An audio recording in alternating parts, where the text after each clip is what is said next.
December 18th, 2024. The sun barely crested the horizon over Millbrook County, Pennsylvania, when Jake Rodriguez's excavator blade struck something it shouldn't have.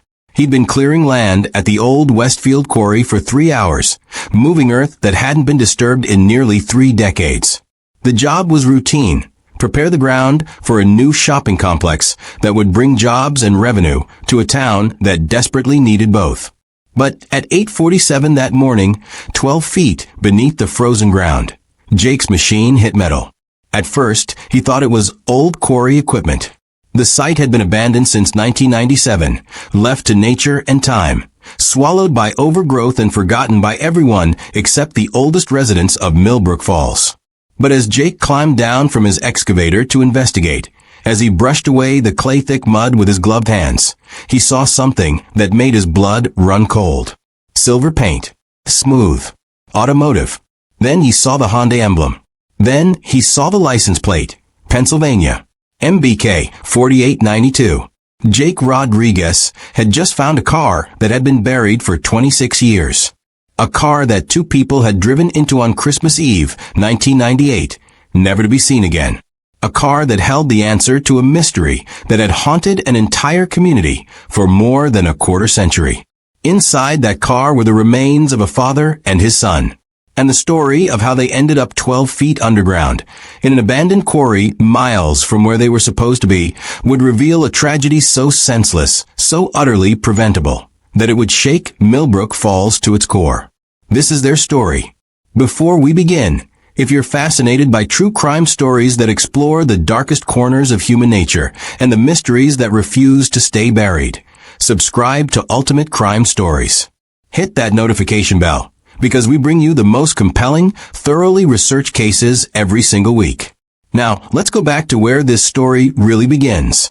Christmas Eve, 1998. Millbrook Falls, Pennsylvania, was the kind of town where everyone knew everyone. In 1998, the population sat at just under 9,000 people. It was the sort of place where neighbors borrowed sugar, where the high school football games drew crowds that rivaled Sunday church services, where a missing cat would have half the town organizing search parties within hours. So when David and Michael Hammond vanished without a trace on Christmas Eve, it wasn't just a police matter. It was a wound to the heart of the entire community. David Hammond was 42 years old that winter. He owned Hammond Construction, a company he'd built from the ground up over 15 years. He employed 23 people from Millbrook Falls and the surrounding areas. He coached Little League Baseball in the summers. He volunteered at the food bank. He was the kind of man who would spend his Saturday helping a neighbor repair a fence, who would plow driveways for elderly residents after snowstorms without ever asking for payment. His wife, Sarah, taught 3rd grade at Millbrook Elementary. They'd been married for 19 years, high school sweethearts who never looked at anyone else. They had 2 children, Michael, who was 16, and Emma, who was 12. Michael Hammond was a junior at Millbrook High. He played point guard on the basketball team, maintained a 3.8 GPA, and had started receiving letters from college scouts. His coach said he had a real shot at a scholarship. He was quiet, thoughtful, the kind of kid who helped younger students with their homework and never got into trouble. His friends described him as loyal. His teachers described him as conscientious. His sister Emma described him as her best friend. The Hammond family had a Christmas tradition. Every year, David and Michael would fly down to Clearwater, Florida, to spend 3 days with David's mother, Margaret. She was 74, widowed, and her health had been declining. The distance made regular visits difficult, but Christmas was sacred. Sarah and Emma would stay behind. Emma had a dance recital on December 26th that she'd been preparing for all semester, and Sarah needed to coordinate the church Christmas pageant. It was the same routine every year. David and Michael would leave Christmas Eve morning, spend 3 days with Margaret, and return on the 27th with gifts and stories and Margaret's famous key lime pie recipe written on index cards that Sarah would inevitably misplace before the next holiday season. December 24th, 1998, started like any other Christmas Eve in the Hammond household. Sarah woke at 6:30. She made coffee, started breakfast, scrambled eggs, bacon, toast. By 7, the smell had pulled David and Michael from their beds. Emma stumbled downstairs 15 minutes later, still in her pajamas, her hair a tangled mess. They ate together at the kitchen table. The radio played Christmas carols. Snow was falling outside, light and delicate, the kind that made everything look like a postcard. David joked about Florida weather, how he'd be wearing shorts while everyone back home was bundled in winter coats. Michael was quiet, picking at his eggs, and Sarah asked if he was feeling all right. "Just tired, Mom," he said. "Coach had us running drills until late last night." After breakfast, David and Michael went upstairs to finish packing. Sarah had done most of it the night before, she always did, but there were last-minute additions. Toothbrushes, phone chargers, the gifts they were bringing to Margaret. At 9:15, David loaded their bags into the trunk of his silver 1995 Honda Accord. It was a reliable car, well-maintained, with only 68,000 miles on it. David was meticulous about oil changes and tire rotations. The car had never given him a day of trouble. By 10:30, they were ready to leave. Their flight was at 1:30 from Pittsburgh International Airport, a 45-minute drive from Millbrook Falls. David liked to arrive early. He hated rushing, hated the stress of cutting things close. Sarah stood in the driveway with Emma, both of them shivering in the cold despite their heavy coats. Snow continued to fall, heavier now, accumulating on the car's windshield. David scraped it clear while Michael hugged his mother and sister. "Take care of Mom," David told Emma, ruffling her hair. "I always do," Emma said. Sarah kissed her husband, then her son. "Call me when you land," she said, "and give your mother my love." "We will," David promised. At 10:47, David backed the Honda out of the driveway. Sarah and Emma waved from the porch. Mrs. Chun, their neighbor of 12 years, was collecting her mail. She waved too. She would later tell police that David honked the horn twice, his usual goodbye, and that both he and Michael were smiling. That was the last time anyone from Millbrook Falls saw David and Michael Hammond alive. The drive to Pittsburgh International should have taken 45 minutes. David knew the route well. He'd made the trip dozens of times over the years. Take Route 22, east to Route 30. Follow the signs to the airport. Simple. Direct. A route he could have driven in his sleep. Their flight was scheduled to depart at 1:30. They should have arrived at the airport by 11:30, maybe quarter to noon with the snow. Checked their bags by noon 15. Grabbed lunch at the airport food court. Boarded by 1. But at 11:30, the Honda Accord wasn't in any airport parking lot. At noon 15, no one named David or Michael Hammond had checked any bags. At 1 o'clock, when the flight began boarding, their seats remained empty. At 1:30, when the plane pushed back from the gate, bound for Florida sunshine, David and Michael Hammond were nowhere to be found. Sarah wasn't worried at first. The flight tracker on her computer showed an on-time departure. She assumed they'd made it, that David simply forgot to call before boarding. He did that sometimes, got caught up in conversations with Michael in the rush of travel, in making sure they had everything. She'd wait for them to land. They'd call from Florida. But when 2 o'clock came and went with no phone call, she started to feel uneasy. By 2:30, she was dialing David's cell phone. It rang 6 times and went to voicemail. She left a message. "Hi, honey, just checking in. Hope the flight was good. Call me when you get this." She tried Michael's phone. Same result. Voicemail. By 3 o'clock, Sarah was pacing the kitchen. Emma was watching television in the living room, oblivious to her mother's growing anxiety. Sarah called Margaret's house in Florida. The phone rang and rang. No answer. Margaret sometimes napped in the afternoons. She was old. Her hearing wasn't what it used to be. Sarah told herself that was it. Margaret was napping. David and Michael were probably on their way from the airport to her house. They'd call soon. At 4 o'clock, Sarah called the airline. She explained the situation. Her husband and son were supposed to be on the 1:30 flight to Clearwater. Could they confirm if they'd boarded? The airline representative put her on hold. Christmas music played. Sarah's hands were shaking. The representative came back. Ma'am, I'm showing no record of a David or Michael Hammond checking in for that flight. Their seats were marked as no-shows. Sarah felt her stomach drop. What do you mean, no-shows? They left this morning. They had plenty of time. I'm sorry, ma'am, but according to our records, they never checked in. Is there anything else I can help you with? Sarah hung up. Her mind was racing. If they didn't make the flight, where were they? Had the car broken down? Had there been an accident? She called David's phone again. Voicemail. Michael's phone. Voicemail. At 4:30, she called the Pennsylvania State Police. The dispatcher was professional calm. Sarah explained everything. Her husband and son had left for the airport that morning. They never checked in for their flight. Their phones were going to voicemail. The dispatcher asked standard questions. What were they wearing? What kind of car? What route would they have taken? I'm going to file a report, the dispatcher said. We'll have officers check the route to the airport. Check with area hospitals. In the meantime, keep trying their phones. Most of the time, these situations resolve themselves. Maybe they had car trouble and they're at a repair shop. Maybe their phones died. Sarah wanted to believe that. She needed to believe that. But deep down, in a place she didn't want to acknowledge, she knew something was wrong. By 6 o'clock that evening, Millbrook Falls Police Department had issued a bolo, be on the lookout, for a silver 1995 Honda Accord, Pennsylvania license plate MBK 4892. Highway patrol officers drove the route from Millbrook Falls to Pittsburgh International Airport, searching for any sign of the vehicle.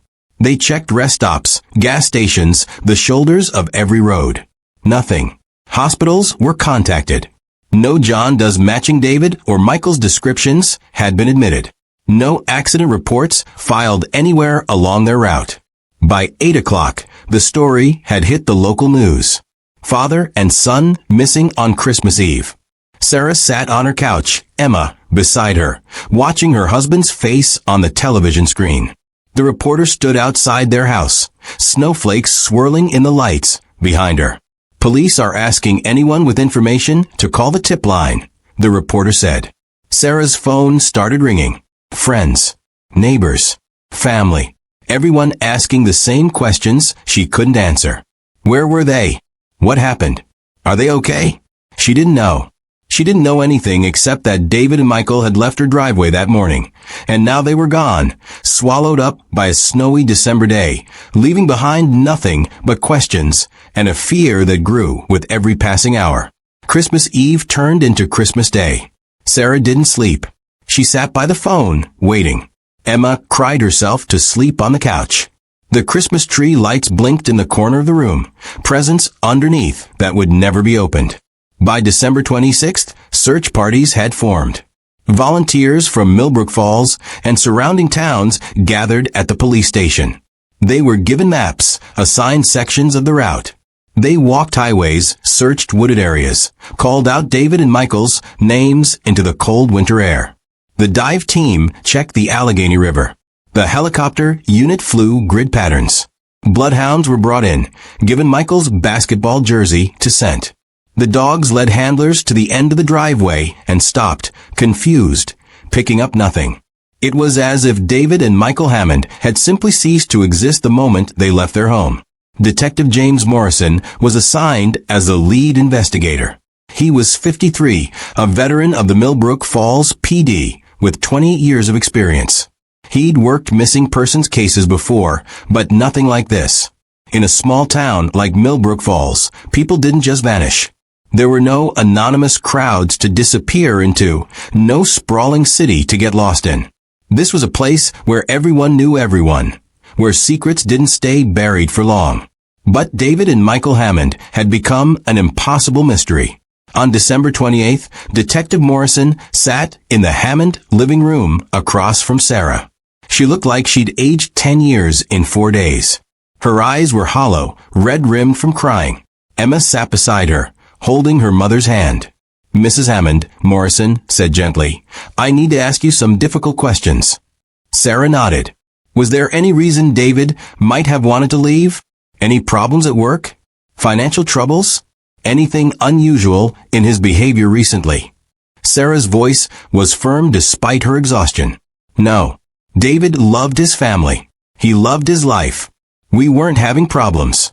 The business was doing well. We were happy. Morrison had already checked the financial records. Sarah was telling the truth. Hammond Construction was profitable. No unusual withdrawals. No secret accounts. David's credit cards hadn't been used since December 23rd, when he'd filled up the Honda with gas at the Shell station on Route 22. What about Michael? Morrison asked. Was he upset about anything? Problems at school? With friends? Michael was fine, Sarah said. He was excited about Christmas, about seeing his grandmother. He had a basketball tournament in January he was looking for. The gas station attendant from the Shell station confirmed David had filled up the day before. No one had seen the car on the route to the airport. Theories began to circulate. Some whispered about abduction. Maybe someone carjacked them, forced them off the road. But there were no ransom demands, no bodies found, no evidence of foul play. Others suggested David had a secret life, that he'd staged the disappearance. But his passport was still in his dresser drawer, his bank accounts untouched, his life insurance policy only 6 months old. The most logical explanation was an accident. The car had gone off the road somewhere, maybe into water, maybe into a ravine in a wooded area where searchers hadn't thought to look. But every body of water within 50 miles was searched. Every wooded area. Every possible location. The Honda Accord and its 2 occupants had vanished as completely as if they'd never existed. 1 week became 2. 2 weeks became a month.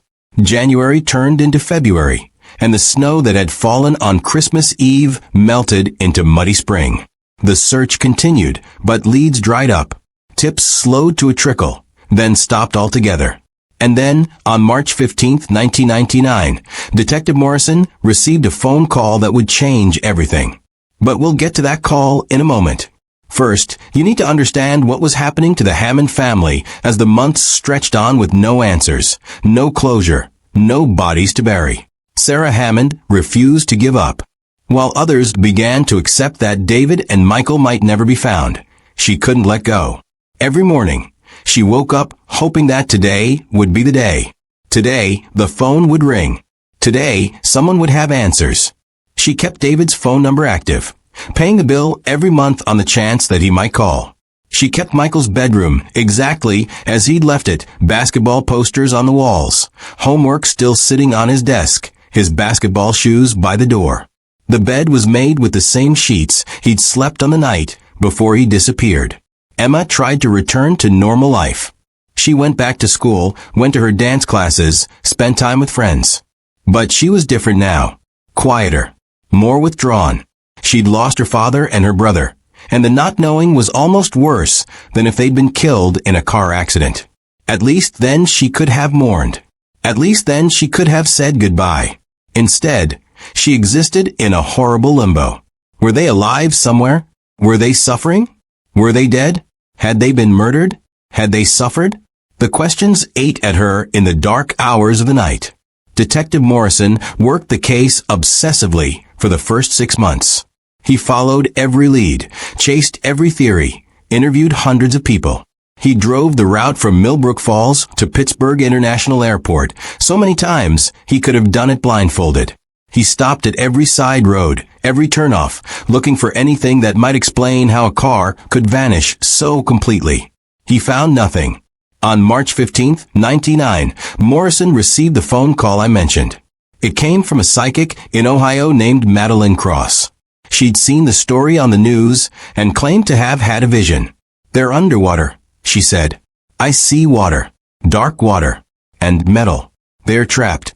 Morrison had been a cop long enough to be skeptical of psychics, but he was also desperate. He'd exhausted every conventional avenue. So he listened. "Where?" he asked. "I'm not sure," Madeline said. "But it's not where you've been looking. It's off the main route, a place people have forgotten about." Morrison thanked her and hung up. He didn't put much stock in psychic visions, but the word forgotten stuck with him. What if David had taken an alternate route? What if he tried to avoid traffic or road work and ended up somewhere unexpected? Morrison pulled up old maps of the area. In 1998, GPS wasn't standard in vehicles. Most people relied on paper maps or directions they'd memorized. What if David had made a wrong turn? What if he'd ended up on an old road that wasn't well marked? Morrison started looking at roads that had been closed or rerouted in recent years. Roads that wouldn't show up on newer maps, but might still appear on older ones. And that's when he found Westfield Quarry Road. Westfield Quarry Road had been a through road until 1997, when the quarry closed. After that, the road led nowhere. It dead-ended at the quarry gates. The county was supposed to put up signs, barricades, but budget cuts had delayed the work. By late 1998, Westfield Quarry Road still appeared on some older maps as a viable route. Morrison drove out to the quarry on March 18th. It was overgrown, abandoned, the gates hanging open on broken hinges. The access road was barely visible, swallowed by weeds and small trees. The quarry pit itself was partially filled with water from years of rain. Morrison's heart raced. Could this be it? Could the Honda be at the bottom of this quarry? He called in the dive team. They arrived the next morning with sonar equipment. They scanned the water for 3 days. They found old machinery, trash, tires. But no car. No Honda Accord. Morrison stood at the edge of the quarry, staring down into the murky water, feeling defeat settle over him like a heavy blanket. He'd been so sure. But he was wrong. The months continued to pass. The case was featured on Unsolved Mysteries in November of 2000. Sarah appeared on camera, tearful, begging for information. The episode generated hundreds of tips. None led anywhere. In 2003, on the 5th anniversary of their disappearance, Millbrook Falls held a memorial service. Sarah refused to call it a funeral. That would mean accepting they were dead, and she wasn't ready to do that. 200 people attended. They released balloons. They shared memories. Michael's basketball coach gave a speech about untapped potential, about a young man who would never get the chance to fulfill his promise. Detective Morrison attended. He was still working the case, though officially it had gone cold. He had other cases now, other responsibilities, but he kept the Hammond file on his desk. He'd review it sometimes, late at night when the station was quiet, hoping something would jump out at him that he'd missed. Nothing ever did. Emma graduated high school in 2004. Sarah sat in the audience alone, crying as her daughter walked across the stage. David should have been there. Michael should have been there. Instead, there were 2 empty seats beside her. Emma went to college at Penn State.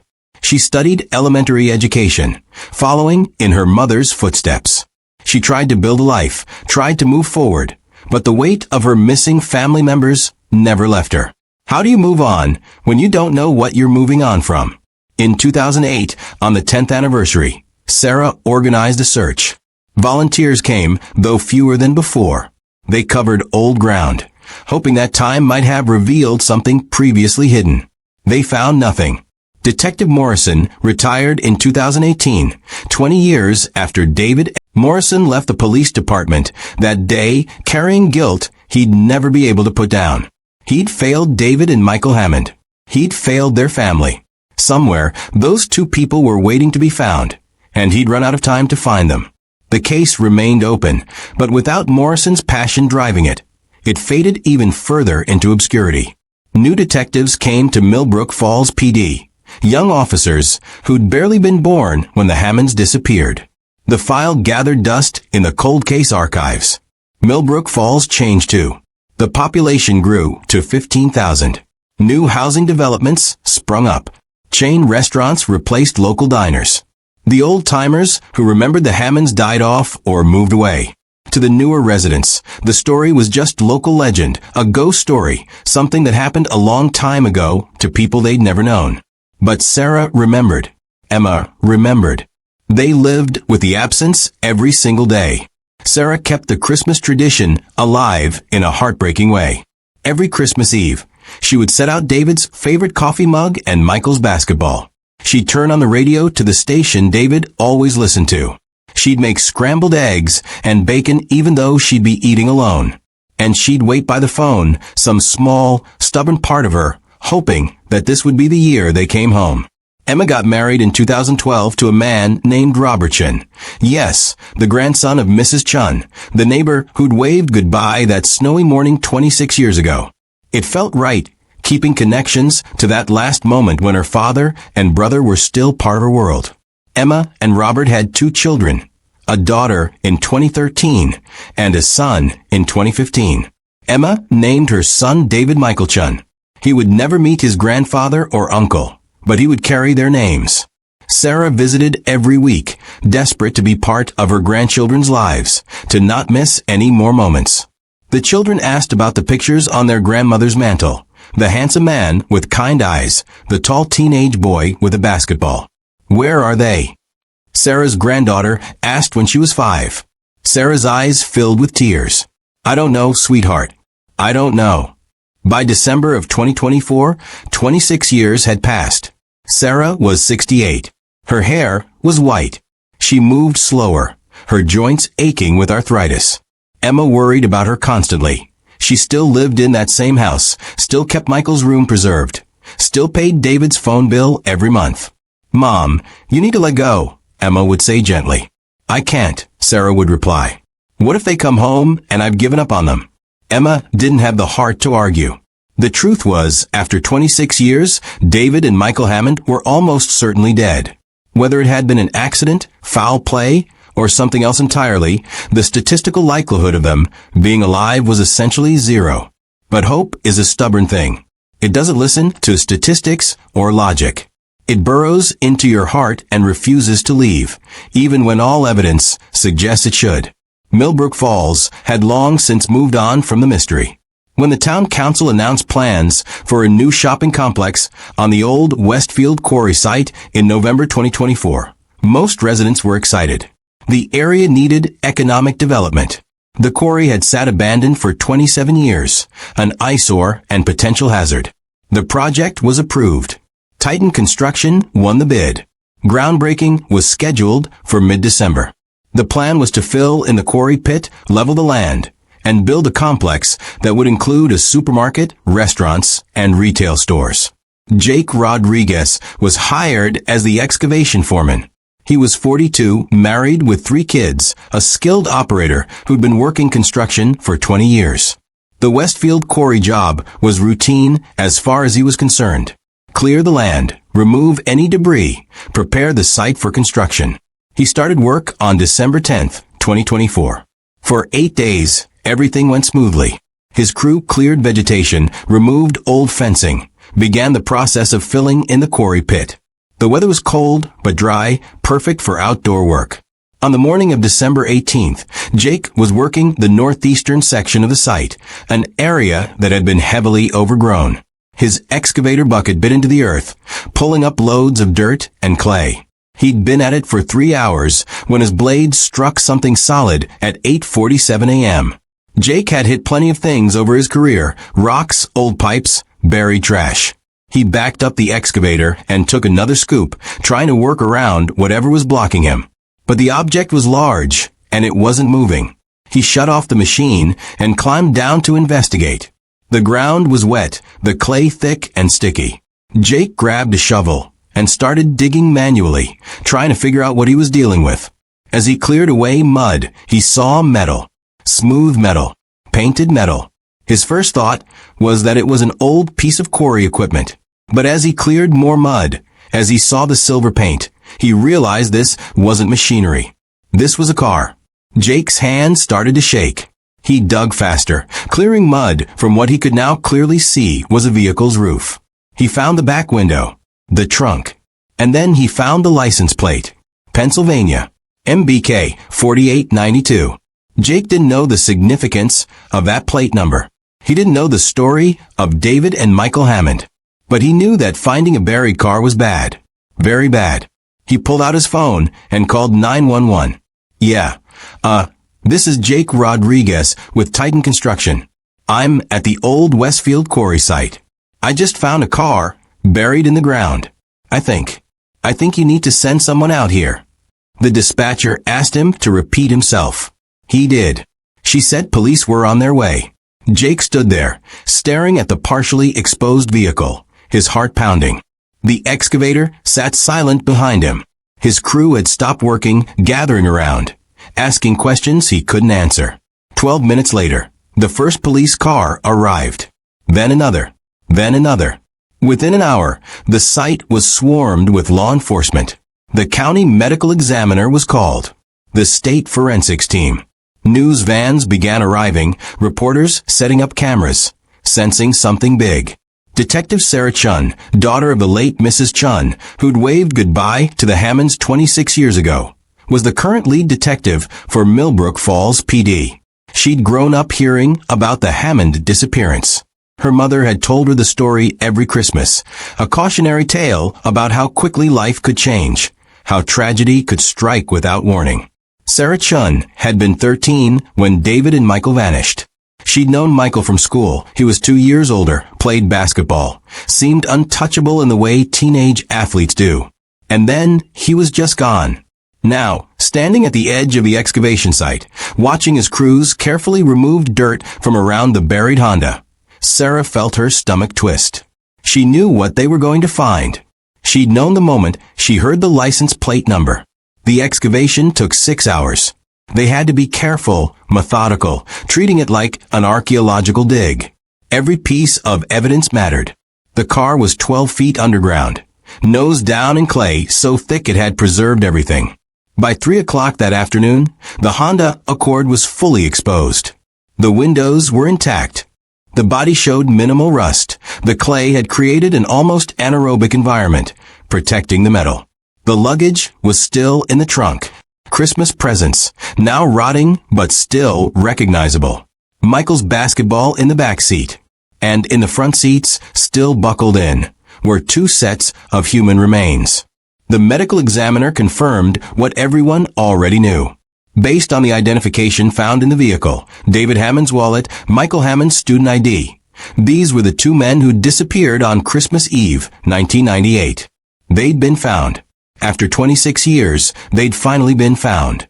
But the discovery raised more questions than it answered. How did they end up in a quarry? Why were they 12 feet underground? What happened on that snowy December morning that led to them being buried for more than a quarter of a century? The answers to those questions were more disturbing than anyone could have imagined. Because David and Michael Hammond didn't die in a simple accident. They died because of a series of choices made by one man. A man who'd been carrying the weight of what he'd done for 26 years. A man who'd buried the truth as completely as the car itself had been buried. And that man was about to come forward. News of the discovery spread through Millbrook Falls like wildfire.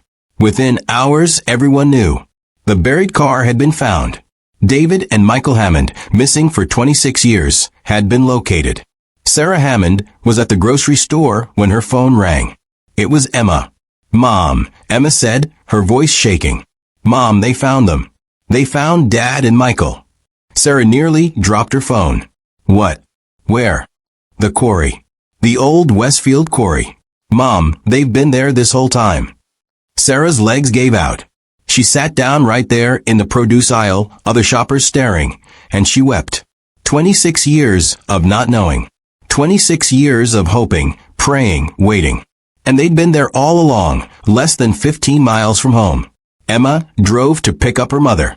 Together, they went to the police station, where Detective Sarah Chun met with them. The detective's eyes were red. She'd been crying too. This case had haunted her mother until the day she died 3 years ago. Mrs. Chun had never stopped wondering what happened to those nice people next door. "I'm so sorry," Detective Chun said. "I'm so sorry it took this long to find them." Sarah Hammond shook her head. "You found them. That's what matters. After all this time, we can finally bring them home." Detective Chun explained what they knew so far. The car had been found buried 12 feet underground in a remote section of the old quarry. Preliminary forensics suggested it had been there since the time of their disappearance. The bodies were remarkably well preserved due to the clay environment. The medical examiner was conducting autopsies to determine cause of death. "Do you know how they got there?" Sarah asked. "Do you know what happened?" "Not yet," Chin admitted. "But we're going to find out." The forensic analysis began immediately. The car was transported to a secure facility where every inch could be examined. The bodies were taken to the medical examiner's office. Dr. Patricia Nguyen, the county medical examiner, had been doing this work for 18 years. She'd seen countless deaths, countless tragedies. But this case affected her deeply.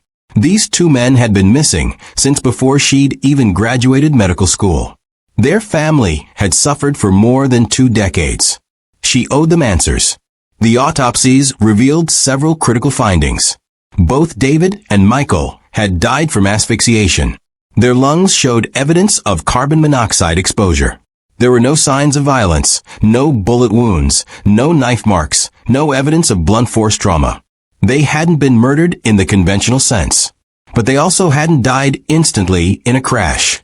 The car showed minimal damage, no crushed frame, no indication of high-speed impact.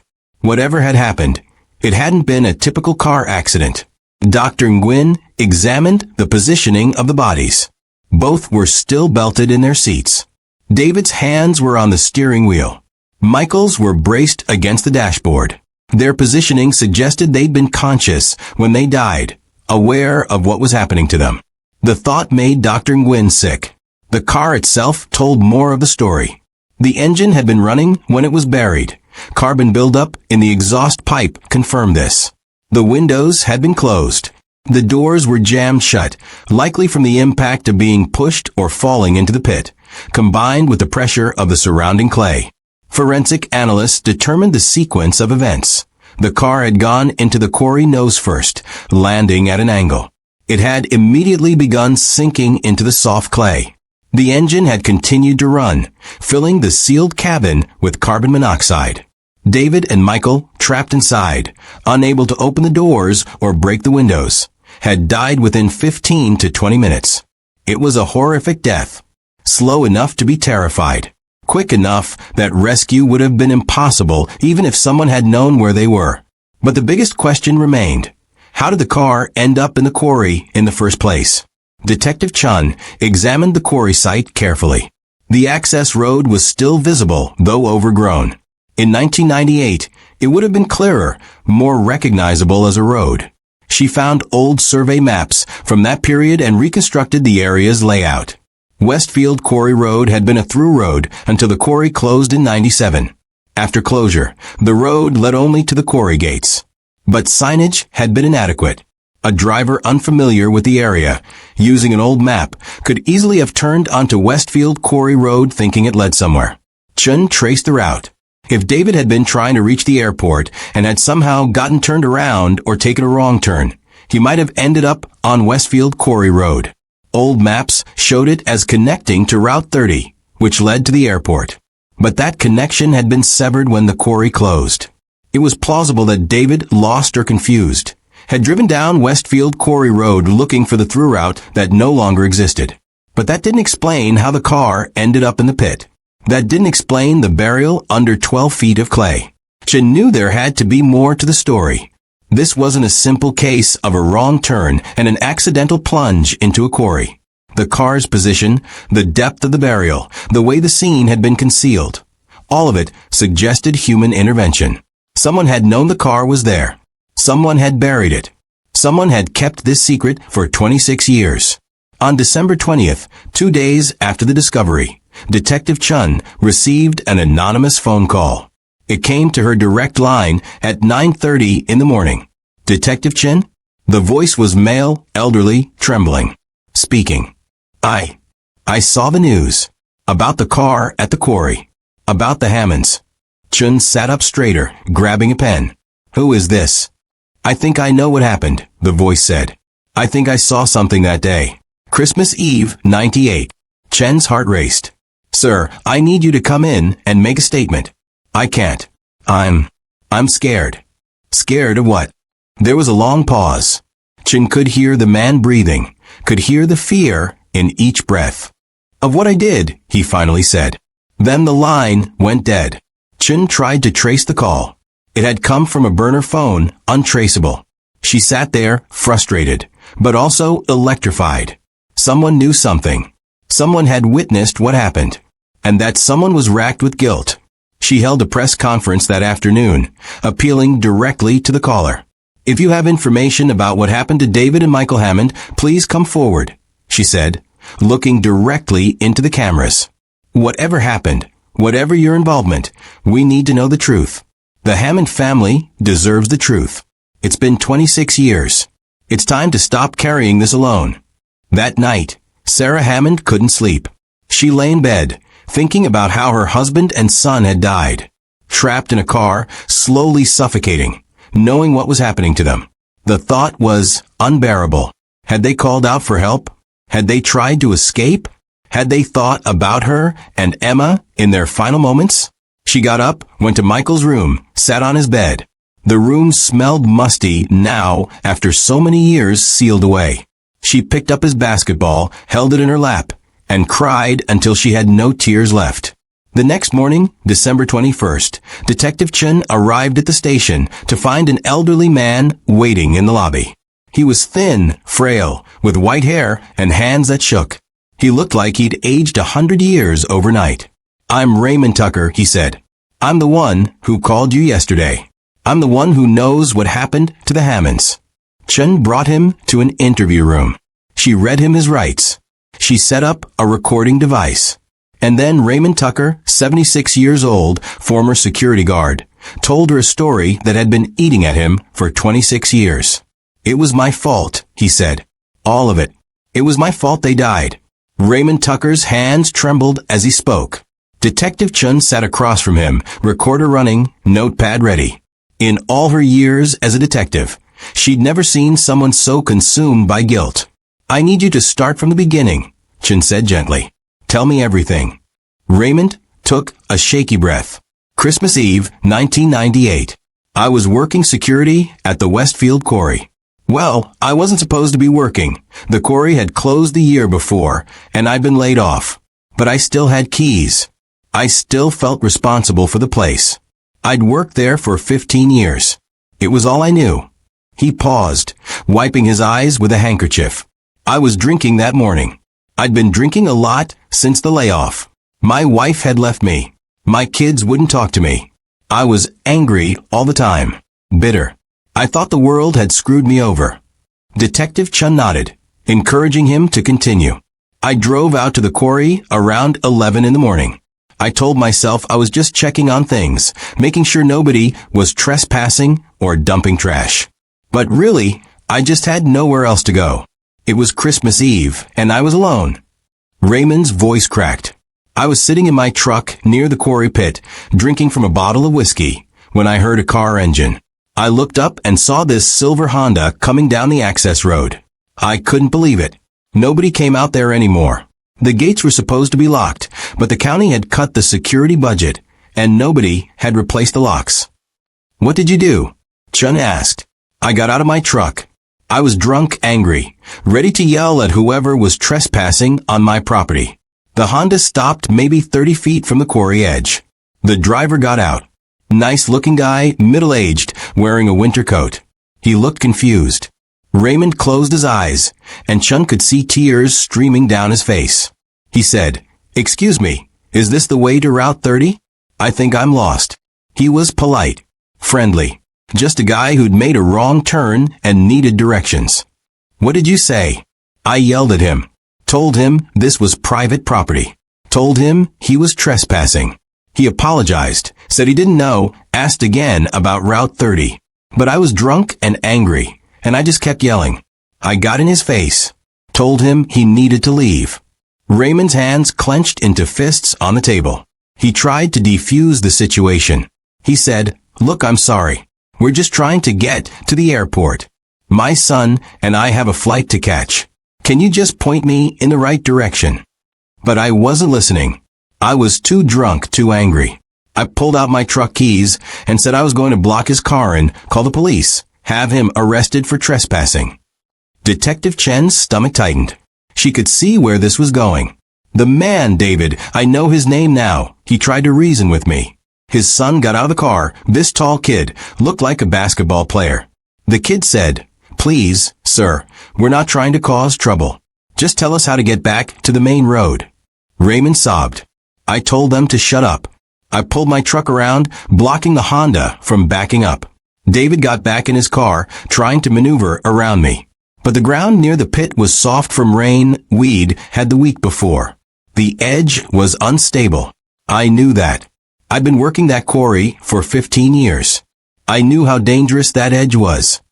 What happened next? Chen asked, though she already knew. She could picture it perfectly. David tried to reverse, tried to get around my truck. But he was too close to the edge. The ground gave way. I watched the back tires slip over the edge. David hit the brakes, but it was too late. The car started sliding backward. Raymond put his head in his hands.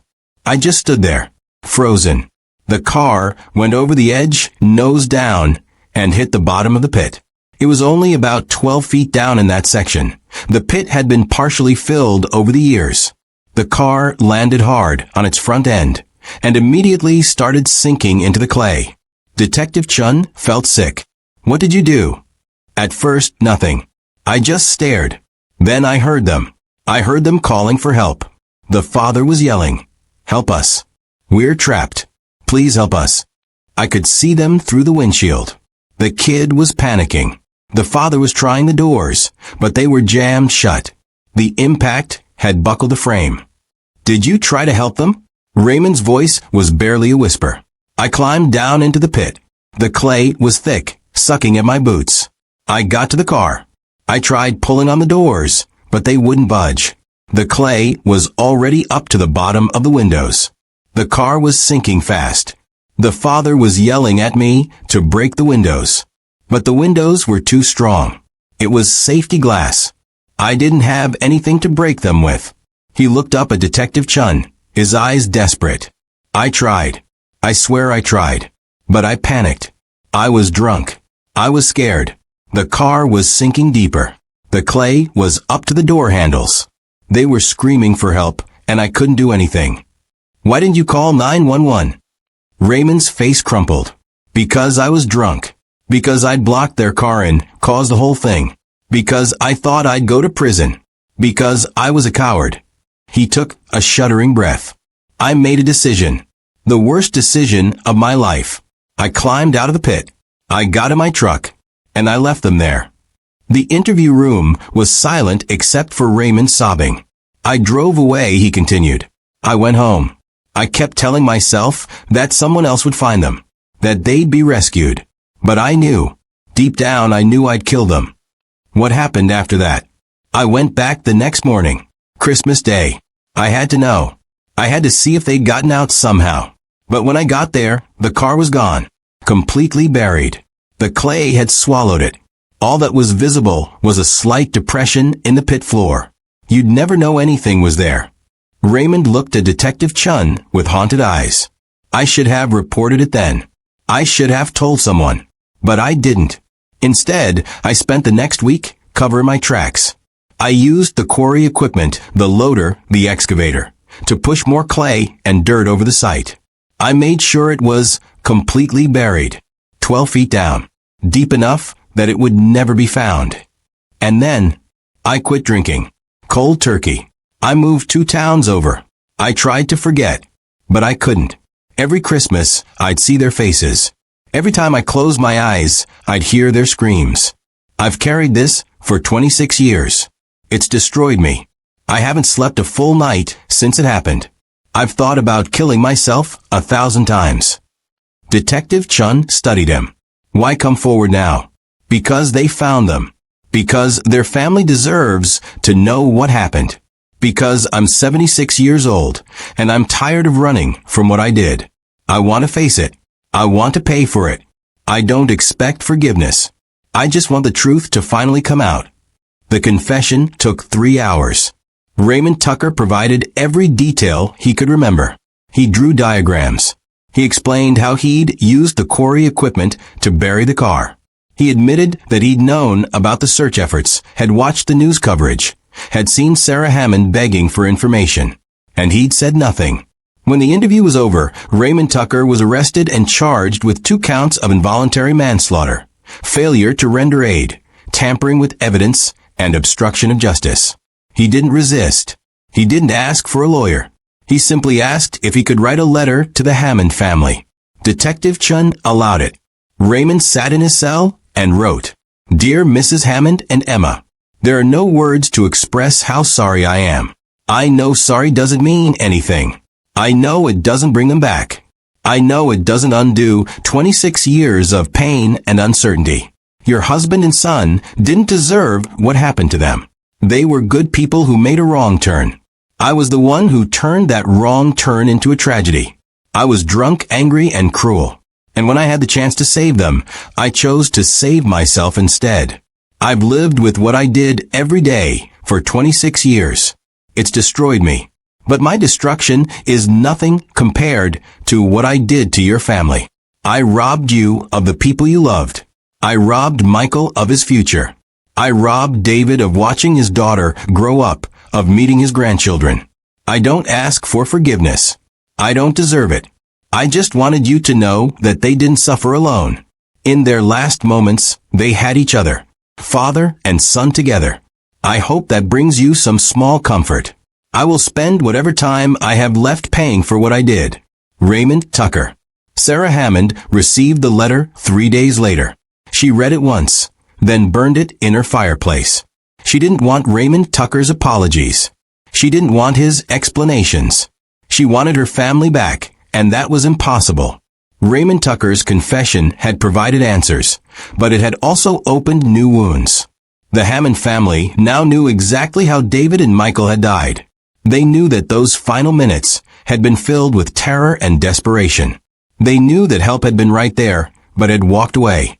The question now was, what justice could possibly be adequate for 26 years of suffering? What punishment could fit the crime of letting 2 innocent people die and then covering it up for more than a quarter century? The legal system was about to grapple with those questions. Raymond Tucker's trial began in March of 2025.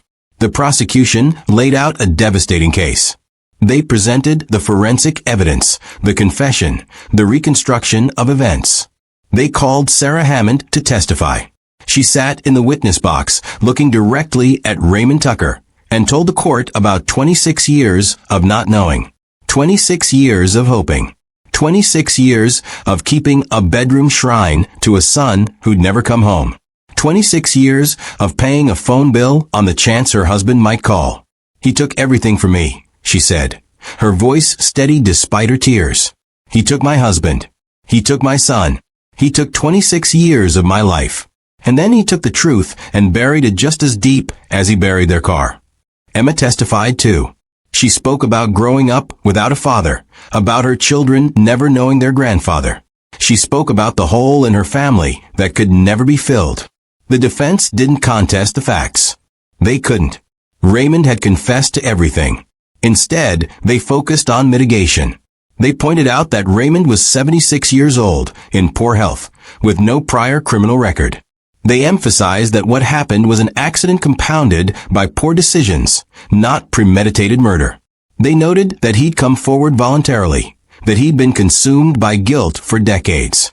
The prosecution argued that Raymond's guilt was self-imposed and meaningless.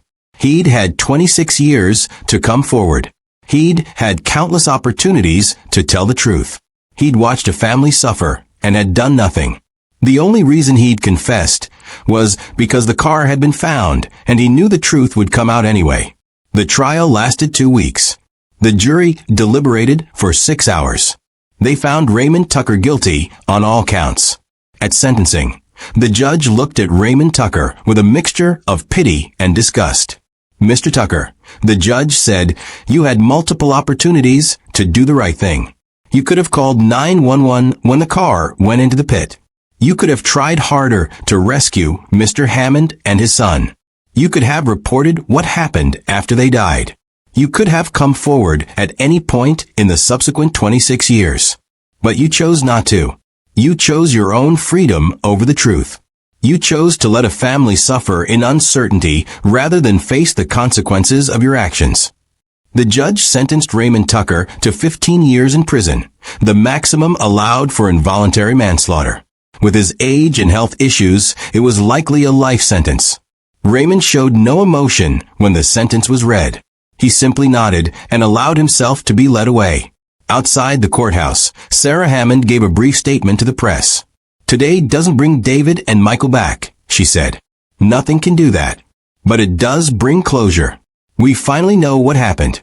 We can finally lay them to rest properly. And we can finally start to heal." The funeral was held on April 5th, 2025. It should have been held 26 years earlier, but better late than never. The church was packed. David's friends from the construction business. Michael's former teammates, now middle-aged men with families of their own. Teachers who'd taught Michael. Neighbors who'd known the family. Detective Sarah Chun attended, representing her late mother, who'd waved goodbye that snowy morning. Detective James Morrison attended too, the retired investigator who'd never stopped believing they could be found. The caskets were closed.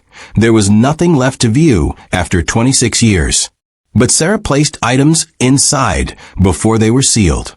In David's casket, she placed his wedding ring, which she'd worn on a chain around her neck for 26 years. In Michael's, she placed his basketball jersey, number 23, the same number Michael Jordan wore. Emma's children, David Michael and his older sister, placed drawings they'd made for the grandfather and uncle they'd never met.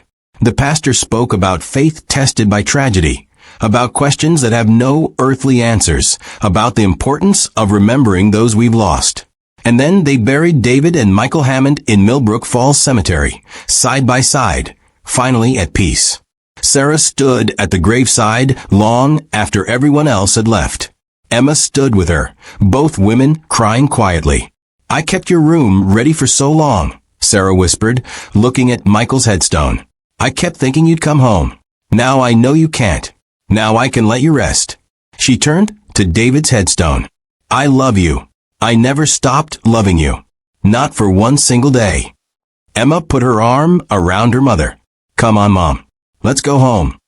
They walked back to the car together, leaving behind the two graves that had been 26 years in the making. Life went on, as it always does. Sarah finally began the process of dismantling Michael's room, donating his clothes and belongings to charity. She kept a few things, his basketball, some photos, his report cards. The rest she let go. She stopped paying David's phone bill. After 26 years, it was time. The Westfield quarry development continued. By summer, the shopping complex was under construction. The quarry that had held such a terrible secret was being transformed into something that would serve the community. It seemed fitting somehow, taking something associated with death and making it into something for the living. Raymond Tucker died in prison on November 3, 2025, 8 months after his sentencing. He suffered a massive heart attack in his cell. He was 77 years old. Sarah Hammond was notified of his death. She felt nothing. No satisfaction. No relief. No anger. Just a vague sense that a chapter had finally closed. Emma asked her mother if she felt any forgiveness toward Raymond Tucker. Sarah thought about it for a long time before answering. "I don't forgive him," she said finally. "But I don't hate him either. Hate takes energy, and I don't have any left to give to him.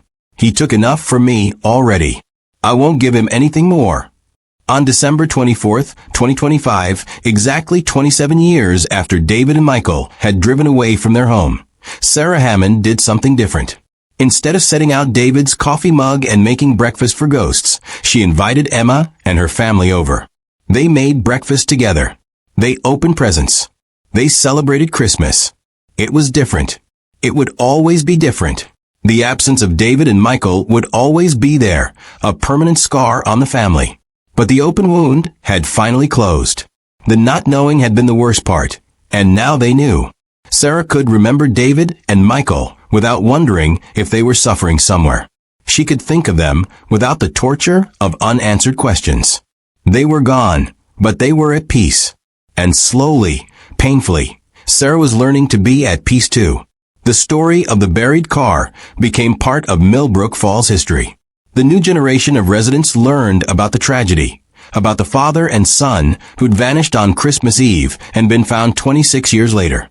It became a cautionary tale about roads not taken, about the consequences of anger and cowardice, about how one person's moment of weakness can destroy multiple lives. The shopping complex opened in December 2026. A small plaque was installed near the entrance, in memory of David and Michael Hammond. Gone, but never forgotten. Emma visited her father and brother's graves every Sunday after church.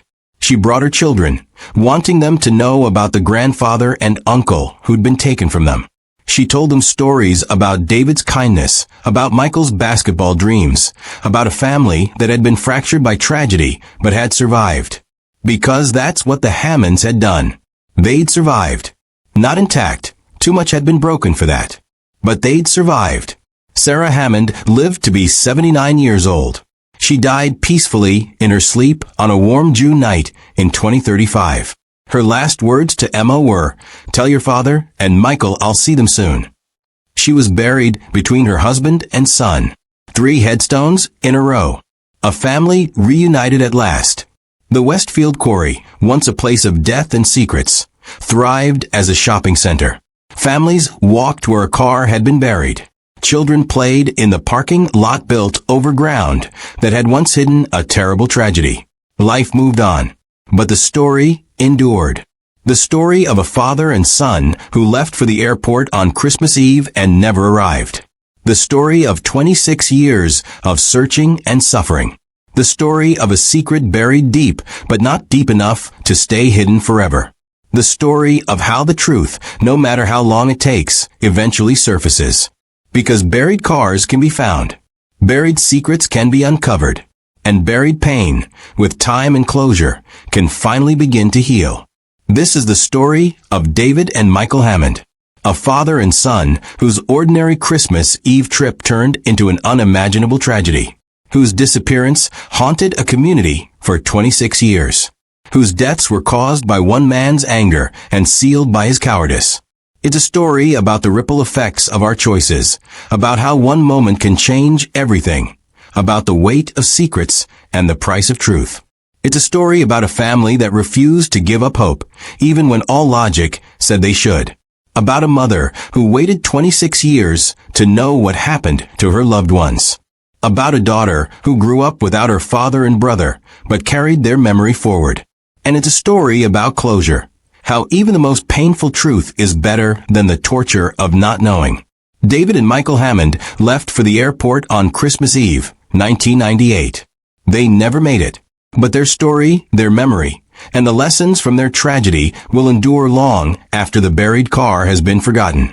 Rest in peace, David and Michael Hammond. Your journey is finally over. Thank you for watching this episode of Ultimate Crime Stories. If this case moved you, if it made you think about the fragility of life and the importance of truth, please subscribe to our channel. We bring you stories like this every week. Stories of mystery, tragedy, and the relentless pursuit of answers. Hit that like button. Share this video with someone who appreciates true crime, and let us know in the comments what case you'd like us to cover next. Until next time, stay safe. And remember, the truth always has a way of surfacing, no matter how deep it's buried.